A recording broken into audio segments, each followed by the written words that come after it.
Good. That's a smiley face. Yeah, What are you gotta. guys working on this week? Might have an offer going in today. Oh, that's even a bigger smiley face. Right on. What are you writing on? It's a 550 home here, not in the sticks, but in town, but on an acre, so it's kind of nice. Right on. Yeah, I mean that's that price point we were talking about the other day, right? Yeah. Love it. Is this something that you've had a client for a while, or has this just been? Well, he's a long term client. He bought a lot out in Lake Shastina a couple of years. Was it last year? Yeah, last year. And he's been looking. He likes the golf courses, so he's been looking around there. Yep, Um, I don't blame him. and this one just popped up 2 days ago, and he says, "Let's do this sight unseen." Nice. Maybe okay, but where's your loan? Yeah, yeah. It's on an acre, you said? Yeah. Um, is it a view lot? I know you said there's not really view lots, but is it a view lot? There are a lot of view lots. I don't know. Let me look at this again real quick. Got it. We'll give people a No, few more minutes to jump in. it's forested, so It's forested. yeah. Hey, Christian. Hey, Prue. Hey, Hi, Tim. D. How are you? How's it going? Well, how are you? Fantastic. Good, Thank good. We will give it about another 2 minutes to let folks jump in.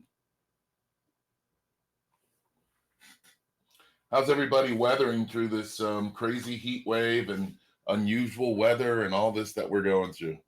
Is everybody making it? I'll take that as a yes.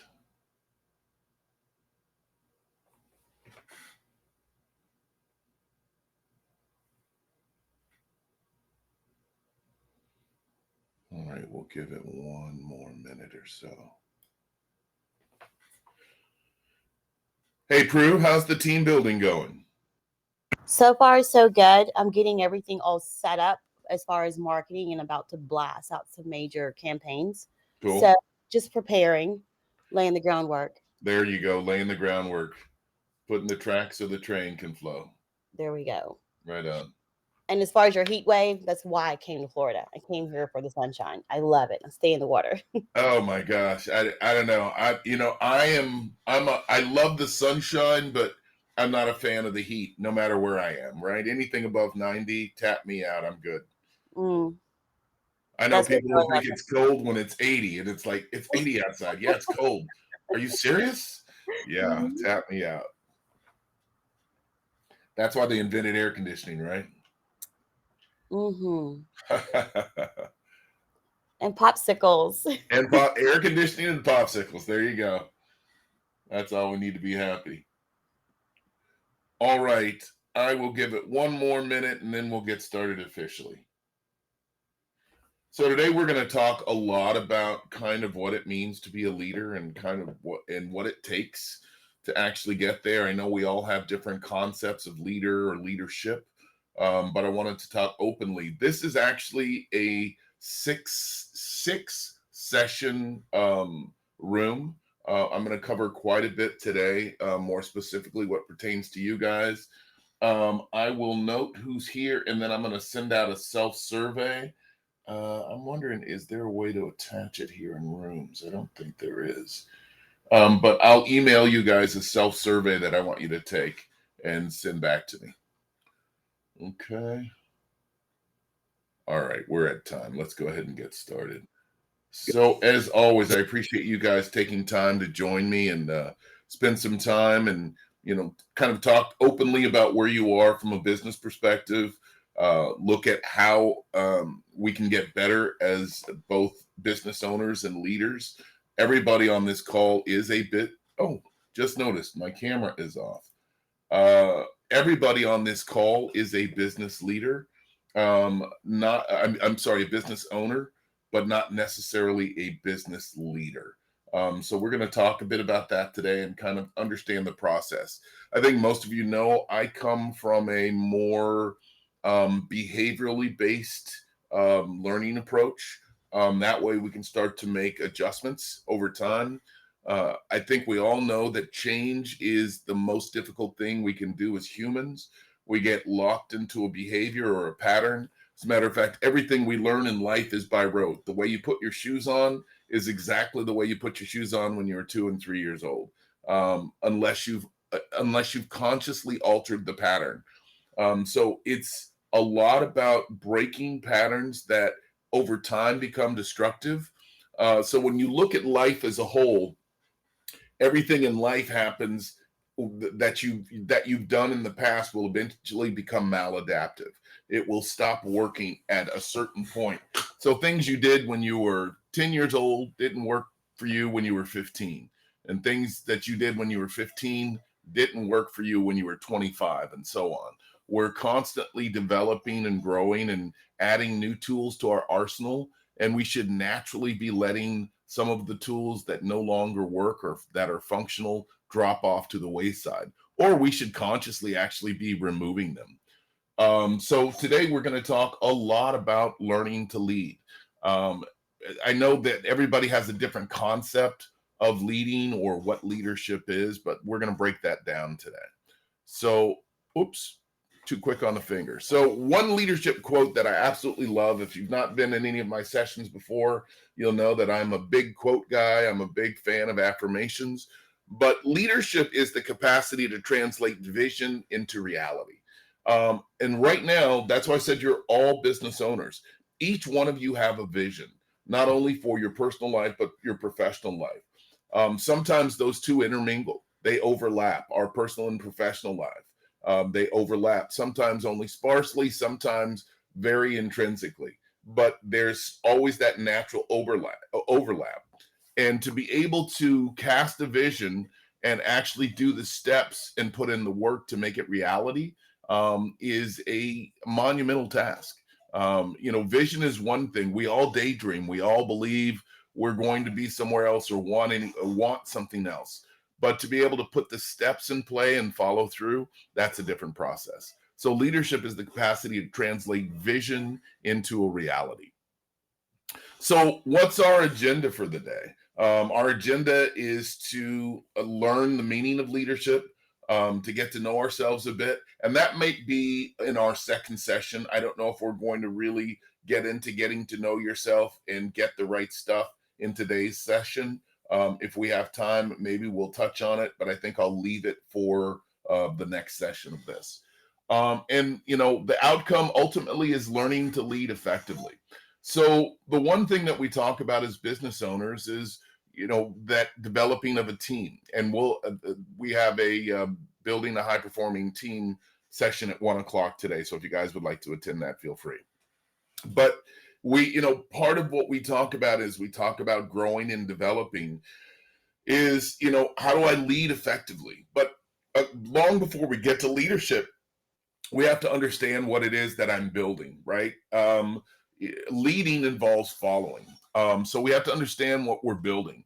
Most of us get into the leadership aspect or the team leadership aspect because we're doing so much in our business that we start to feel like, oh, I need someone else to help me share the load. I've got so much going on. Sometimes we look at it as just a matter of synergy. We may not have a lot going on, but if I had someone else who was with me to help motivate me, I might do better, in my quest for what I'm looking for. Either way, both of those are a type or an aspect of leadership, but, let's really kind of get into what it is. So when we talk about the meaning of leadership, what is leadership really? I know there's so many multiples of definition, right? There's that portrait of a leader to where we say a leader is a person who, was born that way, or they're naturally a leader, or things like that, right? We have what's called a mythical creature that we've created in our mind that we truly believe is that person who's going to, lead us to the promised land. If you're religious, you had Moses and you had Noah, and other people like that historically who took a downtrodden group of someone and led them to the promised land, right? That all sounds fantastic on paper. It's literally the best way you could get at something, but how much basis in reality is there really? There's not a lot, right? And when we're talking about that mythical creature, sometimes we have to suspend our notion of what a leader truly is. And then we always ask ourselves, is a leader someone who's born or are they built, right? Again, when we look at thinking a leader is that person who's going to lead us to victory, and everybody's going to stop and cheer, and oh wow, that's a really great person. Yeah, we're probably barking up the wrong tree, because like anything that we do in life, it's work. Leadership, or the portrait of a leader's very patient. It think about how much effort, how much work it takes for you to move your own change needle, right? It's a lot of work, a lot of effort for you to make adjustments in your life that are meaningful and constant. So imagine doing that for 1, 2, 5, 10, 20, 50 other people. It's overwhelming. It's exhausting, right? A leader has to be patient. That's one of the key components when we talk about becoming a strong leader, is being patient. Others won't change in the time frame in which we expect or that we want to. And so, being patient, allowing someone to adjust and realize your vision in a timely manner, it's an art form, right? We have to be consistent, and we have to be persistent in our efforts to make sure change happens. Casting vision and having someone follow that vision are two separate things, right? I can throw out my vision with passion, with energy, with emotion, and you may buy into it. But to actually get you to take the steps to follow that vision, because sometimes those steps are hard, is difficult. So, a leader is not a mythical creature. They're people who practice patience. They are people who are persistent in their pursuit of the vision that they're laying out. It's important to remember that leadership is a decision. It's not a position, right? We decide to be leaders. And that's where I said we get into that argument of, are we natural born leaders, or are we created? And it's kind of a combination of both. But as we look at that decision that we've made to be a leader, right? Like I said, all of you are business owners, but many of you are business owners that decided, I want to take the next step. I'm deciding to lead others. I'm deciding to create a following. So the modern view of patience and persistence and hard work is that you can acquire the qualities of an effective leader, right? And that's, again, work for you. So long before you begin to put your wheels in motion, how much work are you willing to invest in you and in the process, so that you can make the vision that you're trying to build a viable and credible thing? That's what creates success. So, again, when you think about a leader doesn't wait for an appointment letter. Do you guys know what I mean by that? Right? The stuff that real leaders are made of, they will prevail against all odds because they believe in their vision, right? And that's really all it ends up being, is, do you believe in the thing that you're trying to get people to follow? Do you truly believe in that thing that you're trying to get people to follow? And if the answer is maybe, then it might not be the right leadership opportunity, right? If you truly don't believe in the thing that you're trying to get people to follow, it's going to be difficult to get them to follow, because there's an inconsistency in your presentation. Sometimes we are so committed to a thing and we don't want to fail that we kind of give the illusion that we have belief, but internally we have this self-doubt. And you'd be surprised how loudly self-doubt translates to other people, whether it's spoken or unspoken. There are things about your body language. There are things about the timbre in your voice and the way you position something that people automatically can tell you don't believe in this, right? You don't believe in this. Keep it in mind that leaders don't wait for an appointment letter. They go out and do the thing. They live the thing. They mirror the thing. And those are the things that you want to start doing if you're not doing those already. Like I said, if the boss really wanted to lead, are they a leader, right? They made the decision, but are they starting to exercise some of the things that are necessary? When you think about leadership, the desire to lead, the most necessary component, oops, my thing is not working. The most necessary component to lead is the precondition, the desire to lead is the most necessary precondition to becoming a leader, right? You've got to want to lead. Again, leading is work. We think once we're in the driver's seat, once we're the boss, the job's done. Hey, it's all good. I've got people to do that thing for me. I can safely attest that that is so far from the truth. It's not even funny. As a matter of fact, once you decide to lead, you're giving up a lot of not only yourself, but of the things that you would normally do independent of someone else that could potentially create more success for you, because you're having to scale back where you are in your process in order to accommodate others so that they can be with you where you are. Okay. So deciding to lead, I mean, you don't have to wait for anyone else to come along for you to appoint yourself as the leader, but you have to be patient and persistent and allow others to follow at a pace that's realistic. Okay. And what does that mean? What's a realistic pace? It depends on what your vision dictates. If your vision dictates something that has to happen in the next 20 days, then that's going to be a quicker pace. If your decision to lead is about being in imminent danger and you're trying to help others to safety, then the pace is lightning fast, right? So, any questions on that? You guys get where I'm going with that? Okay. So again, you need to develop and enhance specific skills. And a lot of that has to do with discipline and focus. But if you want it badly enough and you're prepared for the hard work, you can become a highly effective leader. Think about it this way. You might not be in charge and you might not have any real formal authority. And you might be, limited by many different things, but you can lead if you really want to lead. And I know that sounds convoluted, but leadership isn't necessarily about authority. It's about your ability to have someone follow you for a specific purpose to a specific destination. That's leadership.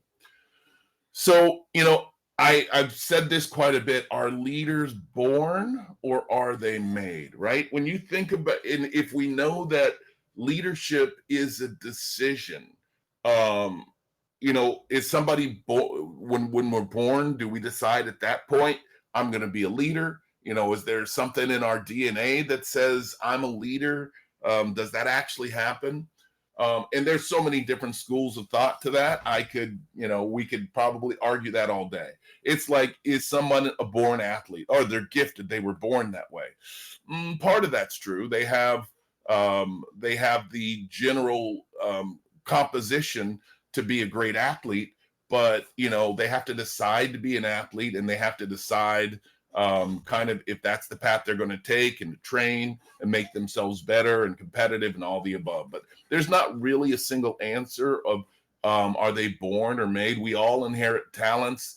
There are things that we're born with, specific traits that kind of help along the leadership ladder or how we become leaders. And so some of that is something called charisma. Are you charismatic? Or do you have the ability to sway or influence others just based on part of your personality type? That's a component of that's a component of leadership. Can charisma be something that's taught? There have been plenty of leaders, presidents, folks who've guided others along the way that had zero charisma, right? I mean, we've had a few presidents, most of them probably, well, a couple of them in our lifetimes, or at least in mine for sure. And then a couple that, were probably before my time that had zero charisma. They weren't dynamic people. They weren't easily engaged with others, things like that were phenomenal leaders. Because again, part of that leadership or leading is being able to cast a vision and have others follow it.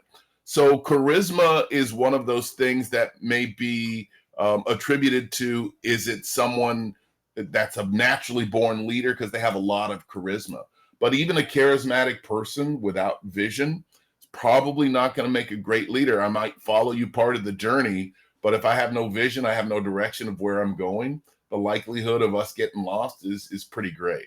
Being charismatic can be a component of a leader. Being a genius at what you do. So what do I mean when I say being a genius? It doesn't mean that you're the smartest person on the planet, but you've cast your vision so solidly and you've done so much research and you have a clear understanding of the direction that you want to take, whatever it is, the thing that you're going to do. You're kind of a genius in that moment. And, being kind of the smartest person in the room about a particular subject or task allows naturally for other people to follow you, right? It's like, oh, you're the one with the knowledge. And we know that knowledge is power. You've heard me say this before, which is knowledge is really currency. And, when we think about currency, we look at how we're going to spend or utilize that currency. Knowledge is a powerful tool. Think about it like when you're actively acting as a practitioner, and you are the smartest person about real estate or about a particular area or community in which you're wanting to work. People are naturally going to gravitate to you because you are the subject matter expert. And that's what I mean when I say genius. Are you the subject matter expert? People are going to follow you because that's the knowledge that they want, or that's the currency that they want. And so we know when we trade in currency, somebody's going to gravitate to that. Can leadership be learned? People have charisma, people have genius, or they're the subject matter expert. Part of actually understanding who you are, and this we'll cover in another session, but part of understanding that is recognizing your strengths and weaknesses. Guys, this is all about honesty. And I'm not talking about honesty to others. It's easy to lie to other people. It's easy to deceive other people because they don't have a baseline. They don't know whether you're telling the truth or not, right?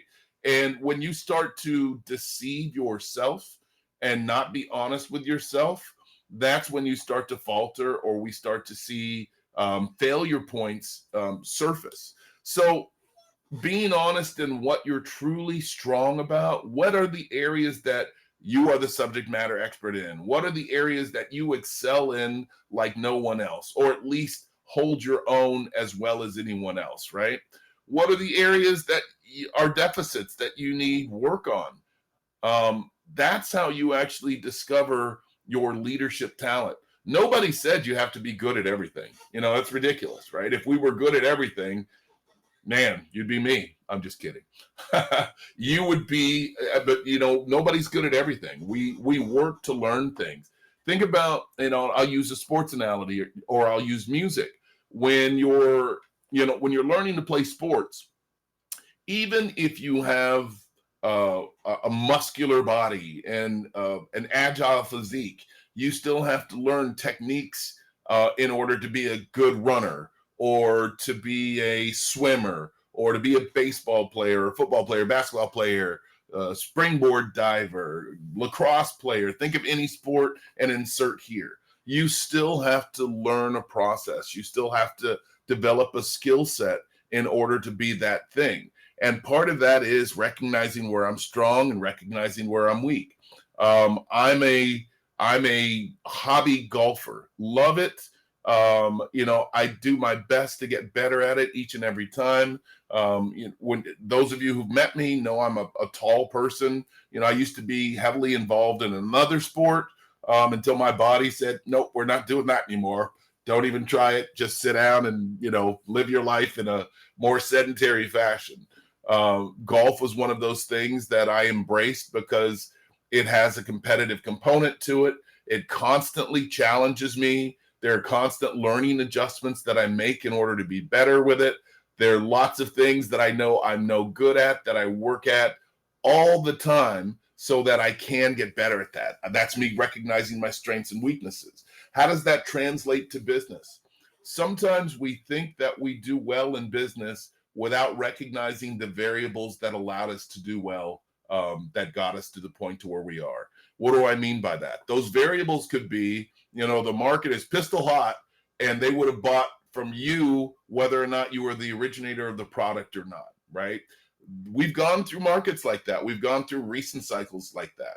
I've said if you've gotten in the business in the last 10 years, you've really not seen a down cycle. You've only seen an up cycle. The challenge to leading now at this point is, can I flourish? Can I thrive in a transitional market when there's more obstacles, where there's more challenges? We know some of those challenges are low inventory. We know that it's prices that are escalating beyond belief. We're competing against cash. We're competing against multiples at the same time, trying to figure out how to position our clients to where they have the opportunity to win, right? We're all struggling with those things right now. So recognizing what our strengths are. Do we, I negotiate well, but I'm horrible in dialogue, or my scripting isn't on point. That's one failure point that I see with agents each and every day, is there's not enough practice in language. And what I mean by that, some people call it scripts and dialogues. I call it scripts and dialogues. But it's language that allows us or enables us to actually spend or spread our currency. And when our language is not strong, then the opportunity to spend or spread that currency that we have is muted because our language isn't strong. So in other words, in order for me to get you to understand that I have all this currency vis-a-vis knowledge that I'd like to share, I have to be able to open you up to where you recognize that I'm the subject matter expert. And here's the currency or the knowledge that I want to share with you. But if my language isn't accurate and I don't know how to get you open to knowing that I'm the person, then the likelihood of failure is going to increase exponentially for me. Does that make sense? So it really is doing that strong evaluation of self to say, and you do this externally of your brain. What I mean by that, get a piece of paper out, not a computer screen, get a physical piece of paper out. You guys still know what that looks like, right? Get a pen or a writing utensil in your hand, draw a line down the center of the paper horizontally or vertically, and then on one side, label a column strength.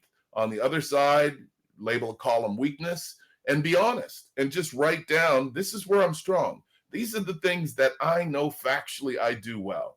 And then in the weakness column, be honest, be deadly honest. These are the things I don't do well. That way you can identify areas that need more attention.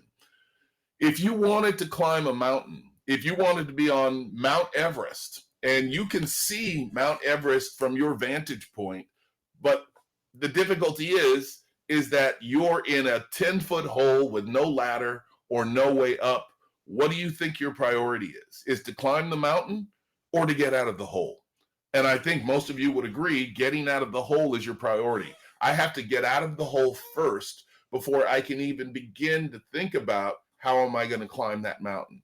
But many of us do the opposite. We start our days off every single day thinking, I'm going to go climb that mountain, right? Yeah, but you got to be honest. You got to get out of the hole first. How are you going to get out of this thing to get to that thing? So I think I beat that enough. So you guys get where I'm going with that. So recognizing your strengths and your weaknesses is one of those critical things.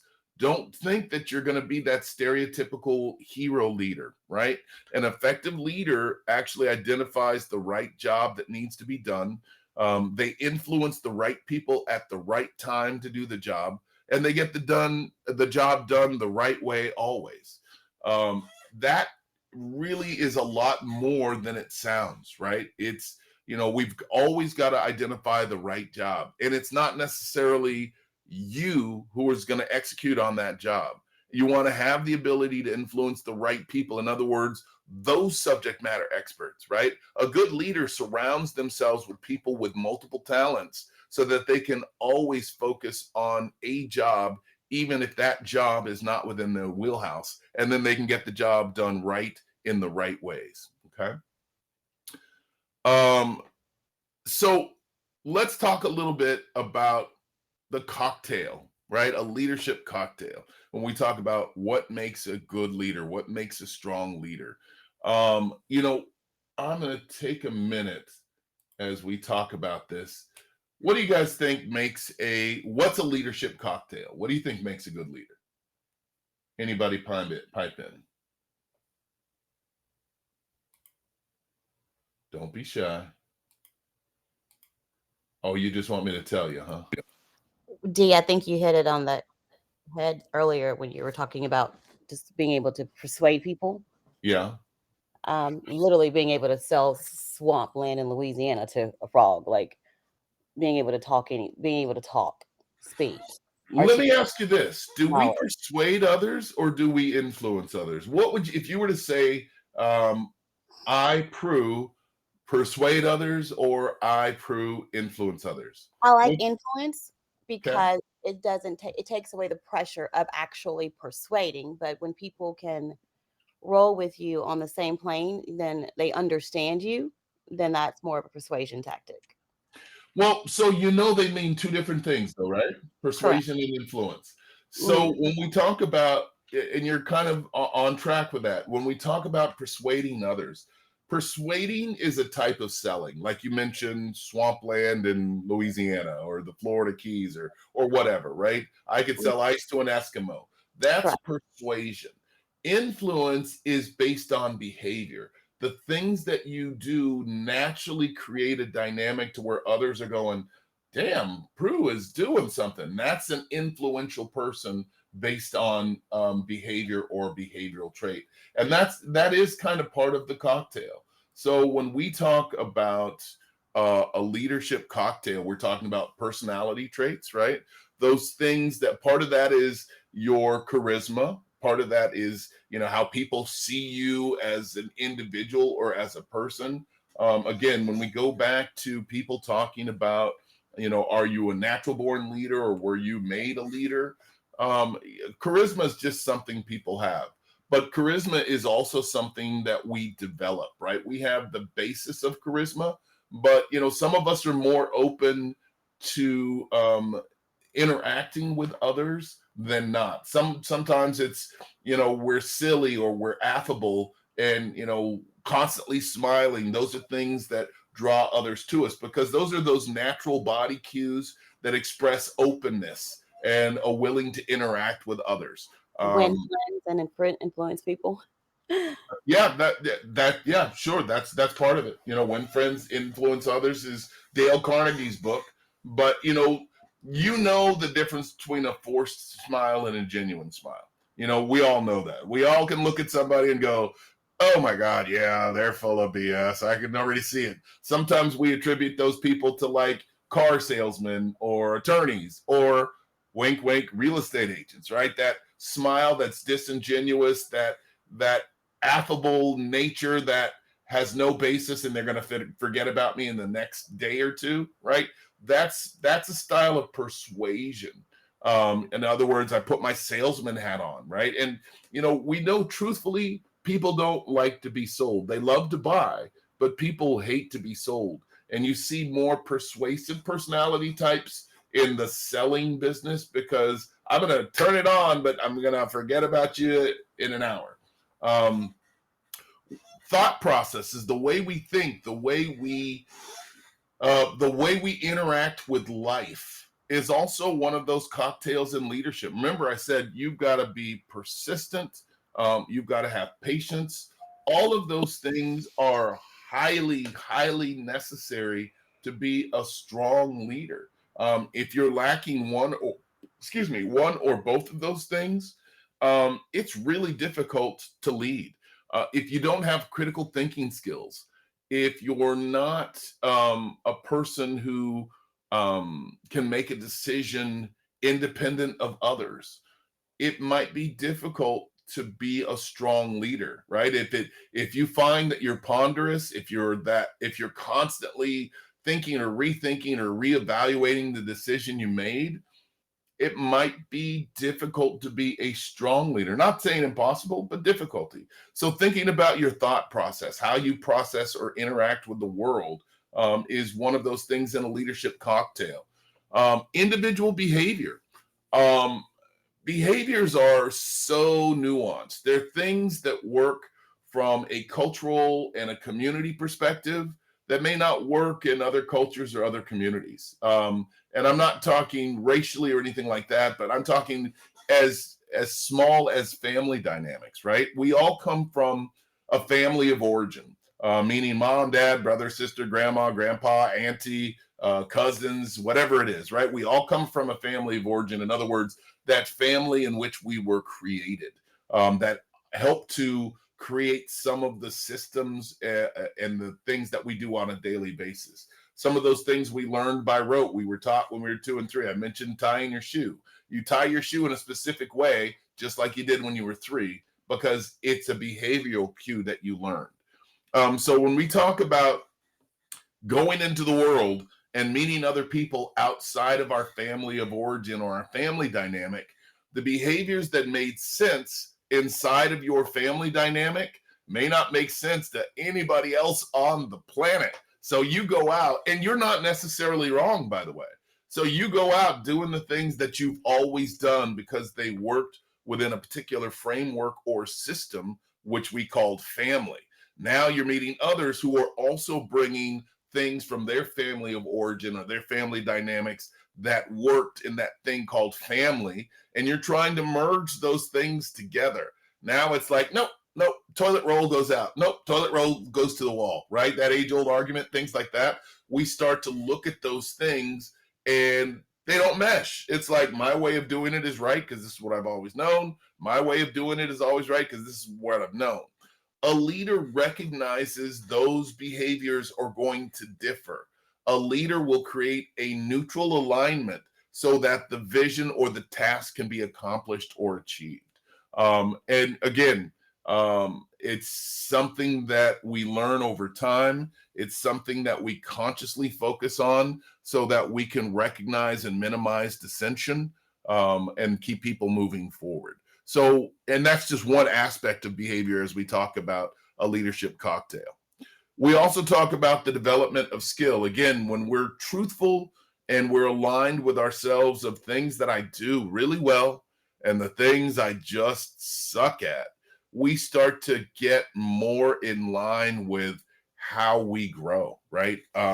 That's all about growth. I mean, when we talk about growth, growth is a component that we can't change. It's going to happen whether you like it or not. We grow physically. We sometimes grow emotionally, not at the rate that we'd like to sometimes. We grow spiritually. We grow mentally, right? All of those things happen as we put time behind us.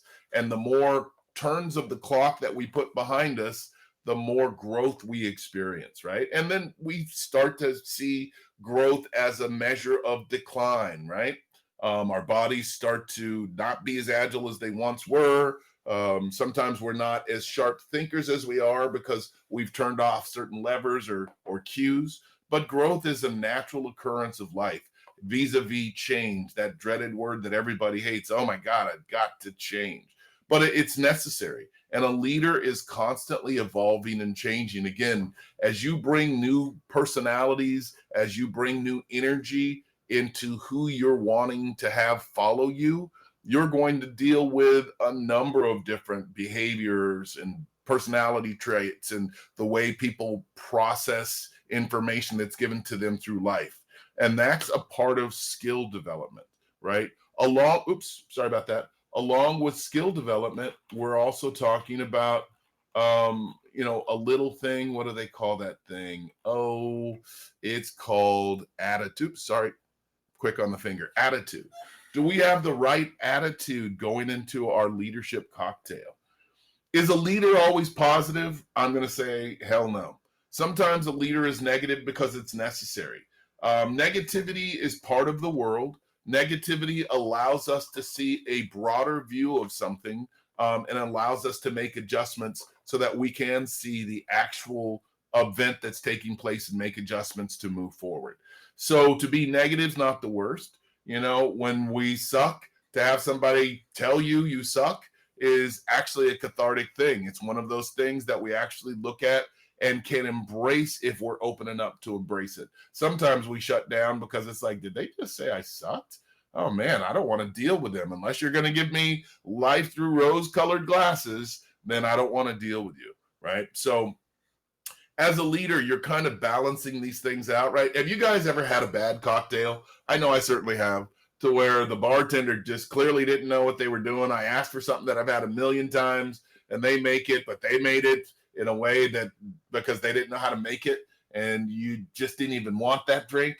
That's kind of what a bad leadership cocktail would be, right? You could have a super strong personality, but not be a real good critical thinker, or you're not good at behavioral analysis, or you haven't really worked on your skills and you got a crappy attitude. That's probably a bad leadership cocktail, so it's blending the right amount of each with each in order to create what's necessary. Part of that is the process, right? Once we blend all these together to those desired proportions, then we know that we're serving something that's desirable. And again, if we know that part of leadership is having the ability to have someone follow you, it's got to be the right mix. So any questions on that? Anything anybody wants to add? Okay, so when we talk about that leadership process, what are we really talking about? What does that really mean, right? When we break it down, we know that a leader is the person that steers the activity. Again, if I'm the person who casts the vision, there are specific activities that need to happen along the way. Based on everything that we just discussed in that leadership cocktail, how do I steer the activity towards the desired destination? And the follower, obviously, is that person who performs the activity, right? You've got the leader who steers the activity. You've got the follower who performs the activity. And then you've got the context, which is the situation to where how everything happens. So the leader is pulling many strings. And again, the leader doesn't necessarily have to be the subject matter expert in the activity. They just have to steer the activity in the direction and in the right way to allow a follower to perform that activity to the best of their ability. And then after all that happens and it's the right situation or it's the appropriate situation for that activity, it all circles back to outcome. And that outcome affects everybody. It goes back to the leader, it goes back to the follower, and it goes back to the context. This situation or the way it was executed was exactly the way it should have been executed. So that's how we kind of look at all those things. And again, when we're talking about, so one of the things that I'm going to share with you guys after this is a self-evaluation of kind of how you see yourself as a leader. So there are plenty of temperament sorters. I'm sure you guys are familiar with things like disc profiles, things like that. There's a whole myriad of them. Kersey temperament sorter. There's a bunch, but there's a lot that's used when you're hiring salespeople, when you're hiring employees, things like that, so that the employer has a baseline of kind of where you fit in a particular bucket, or what buckets would you fit in.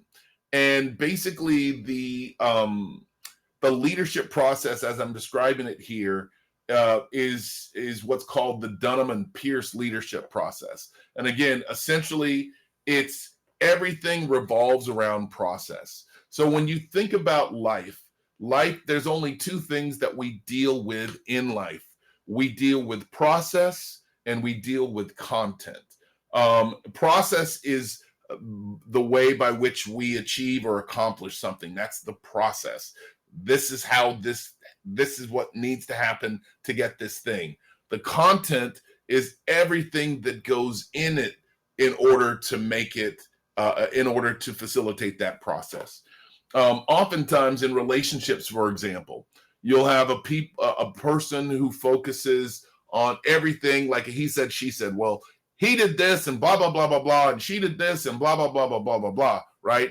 And it's a never ending argument because it's always focused on content. It usually doesn't focus on these are the things that happened in order to create this misalignment in terms of content. And what's more important? And process is always more important because that's how we get to a particular thing. And that's the thing that we can affect mostly to create change is the process. Content is that thing that's always malleable. It's never going to be one side or the other because it's based on opinion. It's sometimes there's very little fact because when we talk about content, content is perception. We see things in a way as we saw it in that moment, and that other person saw things in a way that they saw in that moment. So there's already a disparity in terms of how we see content, which is why we don't ever try and adjust content, but we can adjust process. So these are the things that we do when we actually adjust the leadership process is we look at how we're steering the activity. We're looking at how how the follower performs that particular activity. And then the content or the context is really more the situation or the framework that's involved in order to execute the prior to. So that's the thing that you want to look at mostly is that process. Sometimes we call that process a working relationship. So when you think about leadership, we know that leadership is a dynamic, interactive process, and it involves a lot of components. It's that working relationship we have with that's between us and the people that we're wanting to have follow us. And it's something that builds over time because there's that other little unspoken truth, which is that word trust. A leader has to be trustworthy in order for people to follow because there has to be a level of trust in order to create a following. And, again, that's built up over time. There's an obvious exchange that happens between the leader and the follower. Again, I talked a little bit about the difference between being a persuader and being an influencer.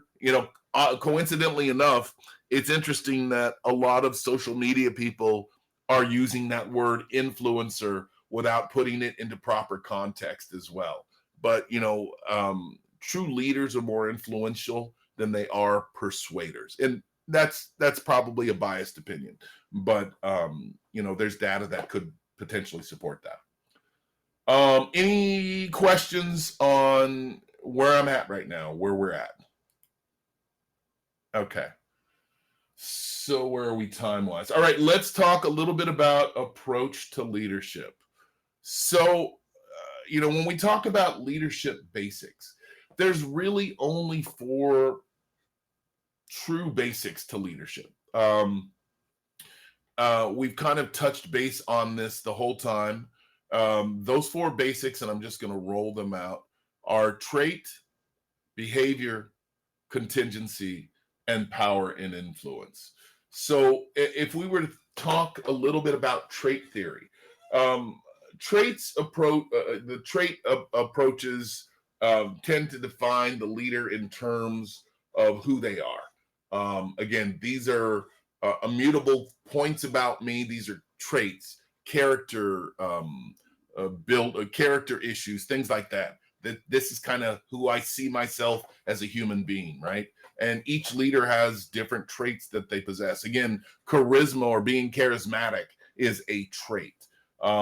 So we look at the personality or the intellectually based abilities that we all have. The physical and demographic characteristics that we carry forward with us. Like sometimes we'll follow someone just because they're rich, or we'll follow someone just because they're tall, or because they're short, or because they're pretty, or because they're ugly, or whatever those things may be. Those are traits, right? Those are things that we don't have a ton of control over, because you can have a person who grew up impoverished and have wealth, but not necessarily a person who has the traits of someone who's wealthy, right? You have to, when you don't have wealth or you don't grow up in wealth, you have to learn how to intermingle with wealth, Wealth is a lot of effort, a lot of work. Okay. So when we talk about trait theories, we're talking about those things that make us a human being, right? Leadership qualities, like I said, can be inherited in some respects, but they have to be refined and developed, right? They have to be worked on in order to be a true trait. So we talk about trait, that's leadership basic. I talked about behavior. So when we talk about the behavioral approach, and when we talk about how do we look at a leader, some leaders are very task specific. They're task centric people, right? They focus on doing the job, which is a very different leader than, say, a people leader. And a people leader focuses on the team dynamics and the health and well-being of those folks on the team. And there's a long-standing question: is there a better type, right? And again, the self-assessment I'm going to share with you guys later, I'll help you to determine that. Then nothing wrong with being a people leader. There's nothing wrong with being a task specific leader. But understanding who you are will help you to develop the folks that you want to bring onto your team, right? You can't have 10 task specific people on a team because there's no blend. There's no one who's taking care of the emotional side of the house, so to speak. So it has to be a blend. So understanding who you are or what behavior that you're most comfortable in displaying will help you to balance out the mix. Again, when we talked about a cocktail, the same applies to a team, or how we look to build a team or build a quote unquote following. Think about when you're cooking. You can't overload a particular spice or a particular thing without it actually screwing up the stew, right? Too much salt, blah. Not enough salt, blah. Too much pepper, blah. Too much paprika, too much chili powder, blah. Not enough, blah, right? See, when the mix is not right, it's not right. So assessing your own personal leadership style is a way for you to build on an effective team dynamic, to where there's a blend, to where there's harmony, to where you've got the right person for the right task in the right way at the right time. Okay. And again, there really is no particular leadership style that's best. We actually all blend a few together. We just tend to be dominant in other aspects than we are at a particular thing. The third one is contingency. So when we talk about the contingency, we're really, again, talking more about the context or the situation in which we execute a leadership activity. So is it dependent upon others truly? Is it dependent on a particular environmental situation in order to complete the execution? There's a bunch of contingency theories that we focus on when we talk about developing a leadership model or a leadership personality. If you guys want, I will. I'll talk about it in a future session because it gets a little bit more involved. And then finally, we talk about power and influence. So when we talk about power and influence, and we've been kind of throwing that word around a bit today, excuse me. Power and influence is exactly how it sounds, right? Power and influence is, are we dominant in our approach? Is part of our behavioral makeup a level of dominance? Dominance is sometimes one of those things that we develop over time based on either life attrition, things that were either taken away or not given to us that we've tended to take over time. Or are we naturally dominant people? In other words, we're quick on the decision making. We're very decisive so that we move nimbly. That's another way of developing power and influence. And, that kind of lends credibility to that natural born leader. Again, decision making is part of everything when it comes to leadership. When we're not very definite about how we lead, we tend to be inaccurate in terms of the division or where we want someone to follow. So I know we're coming up for time. Let me stop and kind of have an open discussion a bit with you guys. So the one thing I really want each and every one of you to do is take the self-evaluation. Let me make sure I know who's all here. Prue, Christian, Diana. And really, like I said, be honest with yourself. Think about where you are at this stage. Think about what you want, right? You've heard me talk over time a lot about things like business planning. Developing your leadership style and who you feel you are or who you want to be, it takes time, but it also takes work. And so as you look at what your goals are for the rest of this year, rolling into 2024, take all those things into account. You really want a good mix of a team. You really want to be a strong and accurate leader because that speaks to retention, right? A good leader retains those around him, even in the face of adversity, even when things go wrong. A good leader will have the ability to retain their people. So all that kind of goes into your growth and development. So think about what it is that you want. Be honest with what it is that you want. Is it achievable in a realistic time frame, right? And don't necessarily focus on money. A few of us were in Detroit recently for a loan desk event, and we met a gentleman by the name of Matt Ishbia, who is the president and COO of a company called UWM, United Wholesale Mortgage, and he's the most recent owner of the Phoenix Suns. But something that he said, and it's not just because this man is a billionaire and blah blah blah, but it's something that he said that really stuck with me, and just I haven't been able to turn it loose. It's been in my brain from the second I heard it, which is he said, never in my life had I made a goal about money. I've made a goal about achieving a certain thing, and because that certain thing was, designed in a certain way, it naturally brought me money. But he didn't make a goal about money. He didn't make a goal about I want to make $100,000 this year. That sounds great, I want to make 200,000, 300,000, whatever it is. I want to make X amount of dollars this year. But what does that actually mean? You know what I mean? That doesn't give you a framework. It gives you no context. It's I want to make $100,000. Well, how? Why? And when money is the sole focus, then there's not really a vision that's being executed, right? Because it's not.